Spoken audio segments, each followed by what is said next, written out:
As I sat on the plane at the airport in Dallas, awaiting the takeoff of my 12-hour flight to Buenos Aires, I was significantly more upset than excited about this trip. I was even more frustrated at myself for feeling that way. I had yet to leave the United States, and I was already questioning my reasons for doing this experience.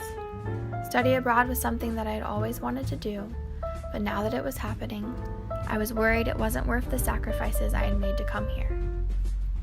I missed my boyfriend and my friends, and I had only been gone a few hours.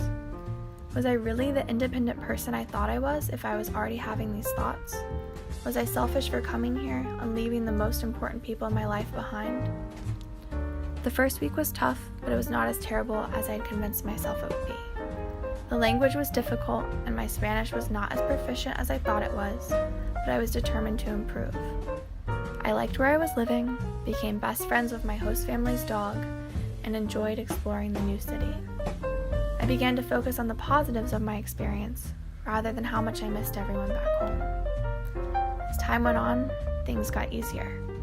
I felt more comfortable with my host family, and it became increasingly less complicated to navigate my way throughout the city. Most importantly, I found people that I loved spending time with.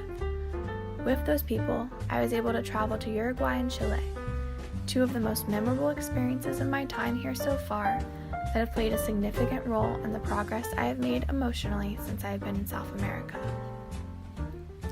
Though we spent approximately 24 hours in Uruguay, we had an amazing time.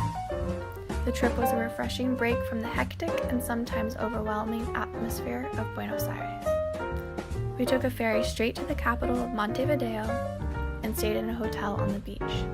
We visited a cute market, walked countless streets that were surprisingly not filled with people, and spent the remainder of the day relaxing at the beach.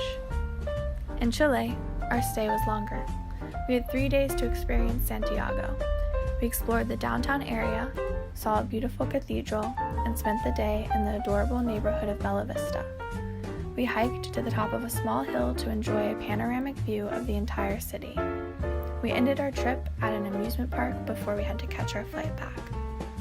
I have never been able to experience these opportunities had I not decided to study abroad. I have been in 3 different countries in the past month, and through these adventures, I have become more culturally aware and competent. I realized that if I wanted to change how I was feeling about this experience, I would have to change my mindset. I used the principles of personal leadership to change my internal state of being. By becoming more mindful of my emotions and how those emotions were hindering me from having a good time, I was able to alter my way of thinking and turn my first month into a positive experience. I realized that if I wanted to gain as much as possible from studying abroad, I needed to become less consumed with the aspects of my experience that I viewed as negative. My time in Argentina is an opportunity for self-discovery and self-reflection that I must take advantage of. Personal leadership skills help me be better prepared to face these kinds of difficult situations. The principles and practices of personal leadership allow me to not only improve my state of mind, but also improve my ability to function interculturally.